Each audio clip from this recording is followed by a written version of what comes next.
Olá pessoal, então essa é a nossa quinta parte de Fisiologia Digestória, a quinta e a última parte.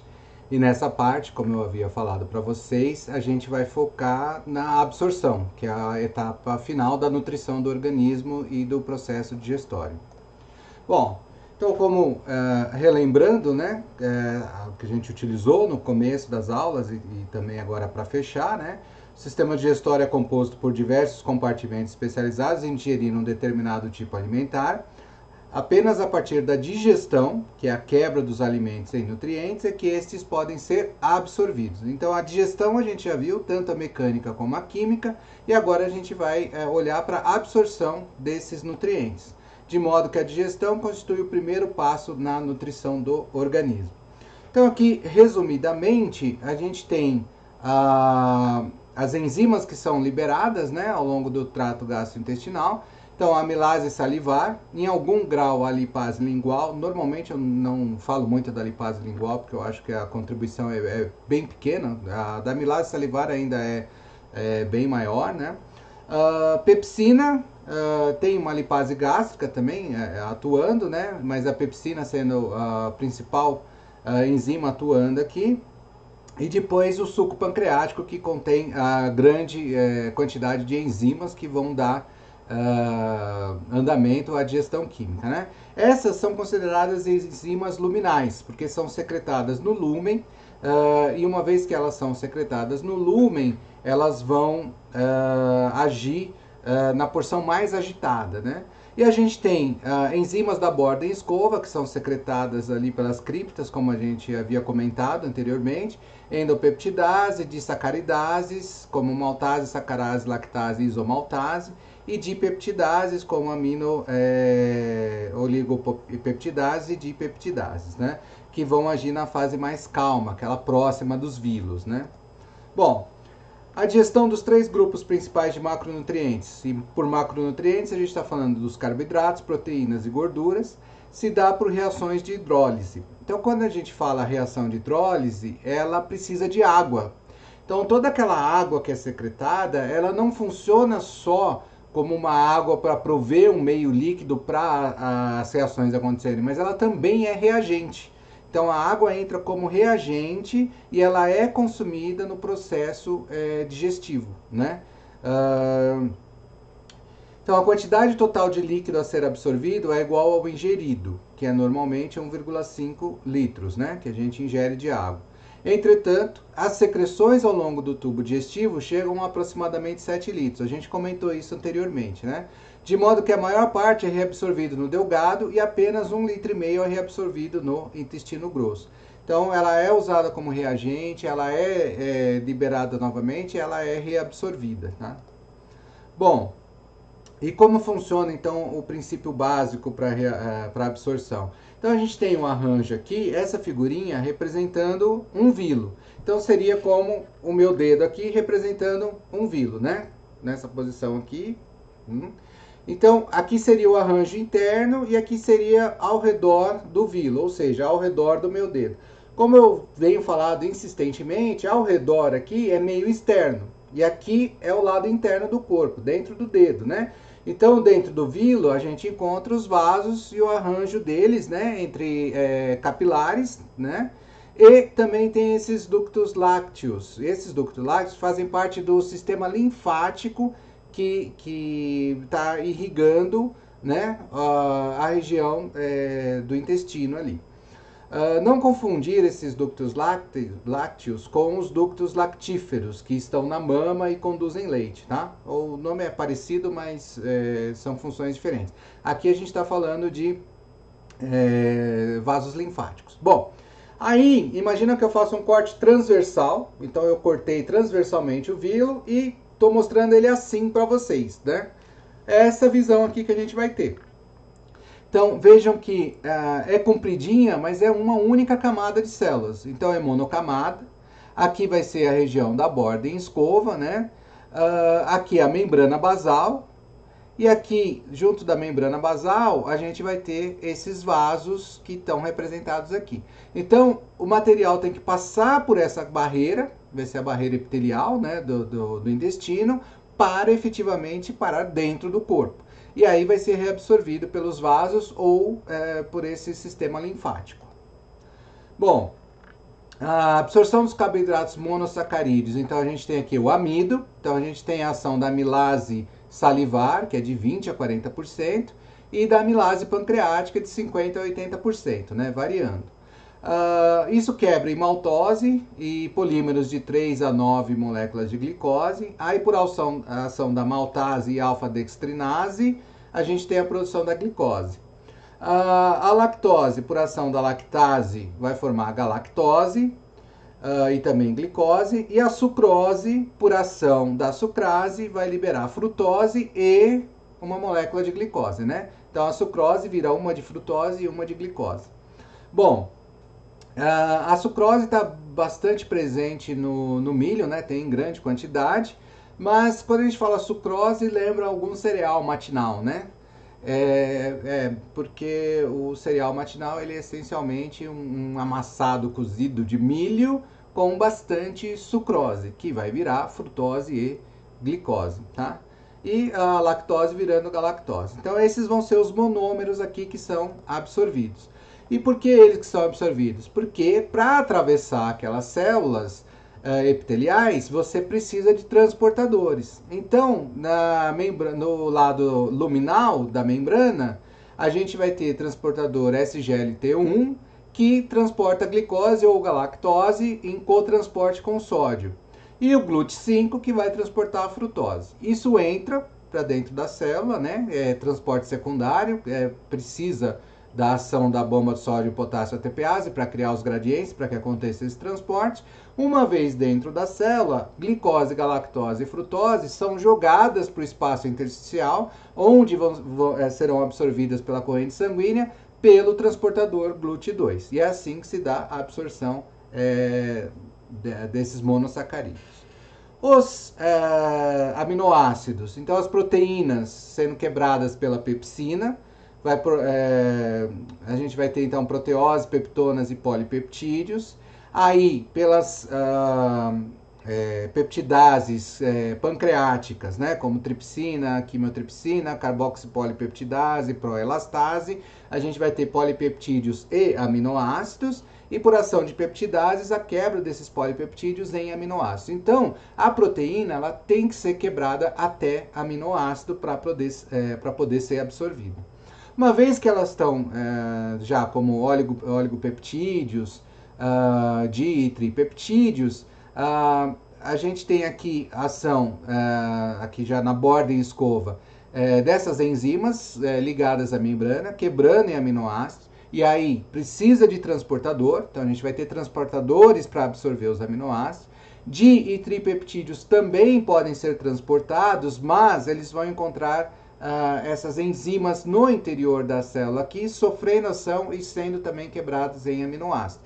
E aí esses aminoácidos são transportados para a membrana basal, através da membrana basal, para também ser reabsorvido na circulação. Com relação aos lipídios, então aqui a gente tem 3 ácidos graxos esterificados a uma molécula de glicerol. Utilizando 2 moléculas de água com ação da lipase, a gente tem aqui a formação de um ácido graxo esterificado no glicerol, então é um monoglicerídeo na posição 2, e 2 ácidos graxos que foram liberados aqui, né? Que houve a clivagem. E aí forma, isso aqui seria um ácido esteárico, né? Por exemplo, né? Isso aqui é um triglicerídeo, um monoglicerídeo e 2 ácidos graxos livres, tá?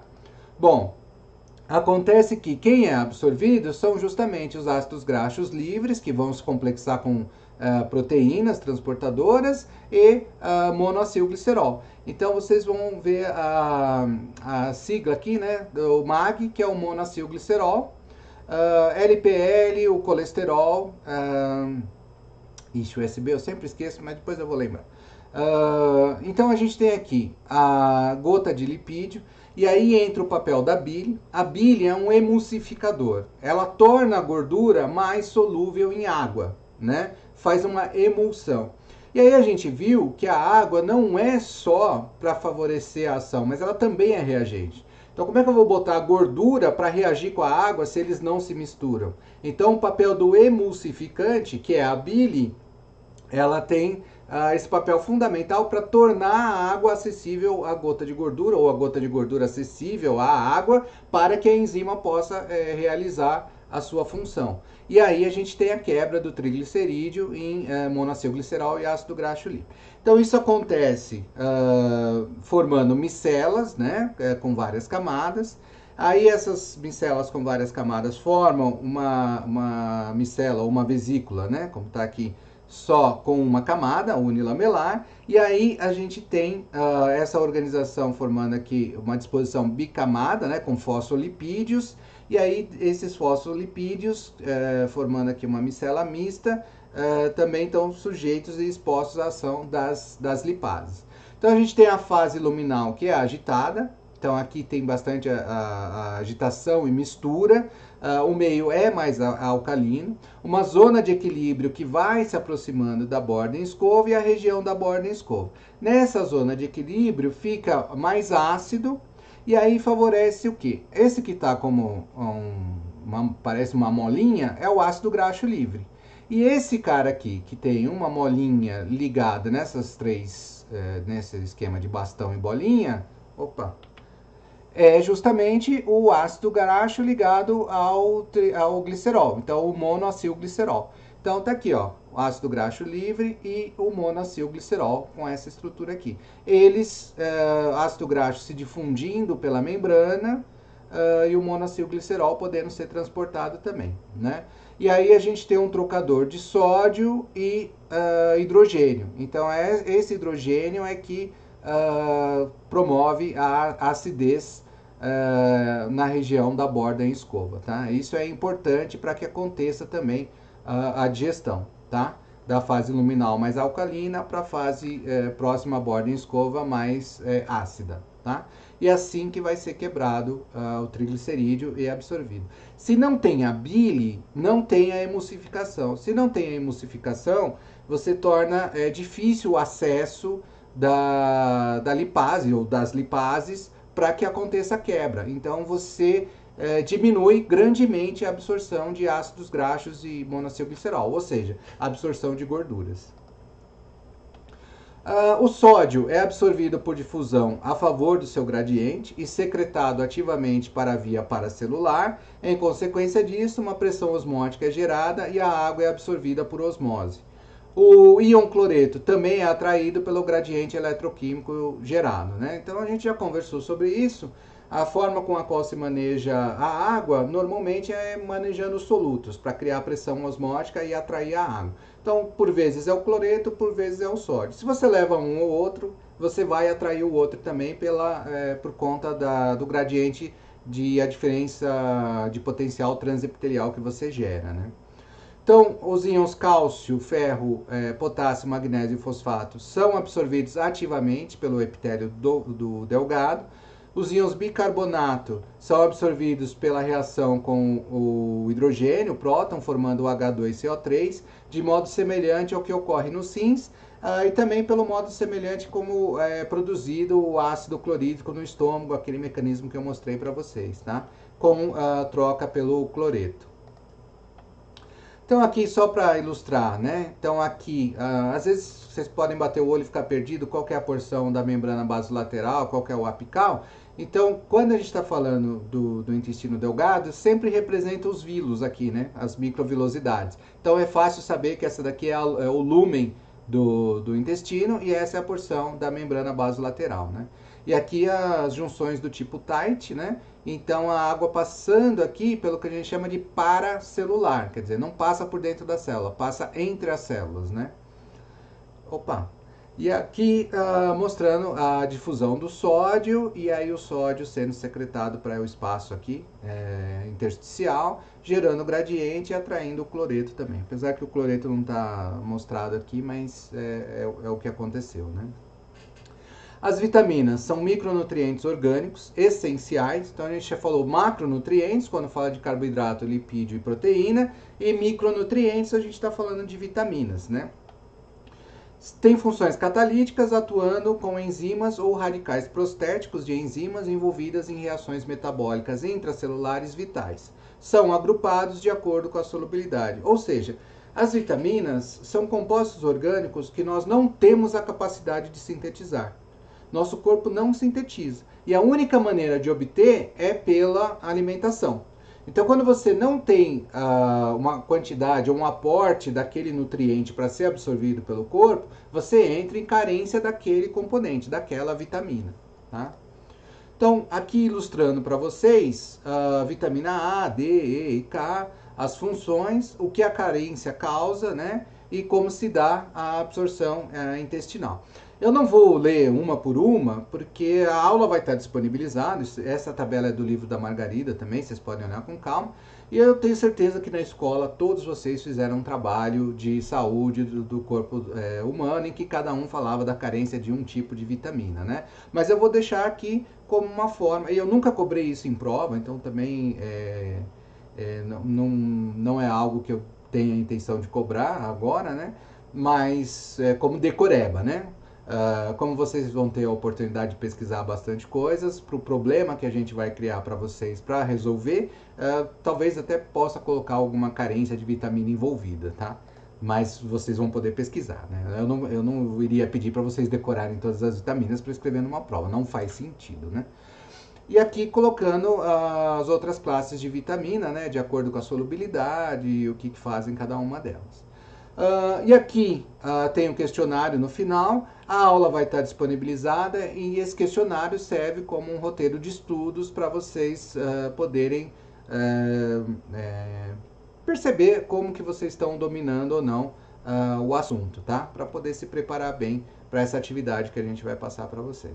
Certo, pessoal? Então, com isso eu encerro a parte de fisiologia de digestório e aí a gente retoma mais para frente com a fisiologia endócrina. A Marcela vai dar as primeiras aulas, depois a gente dividiu as aulas e aí vejo vocês logo mais com o sistema endócrino. Abraço.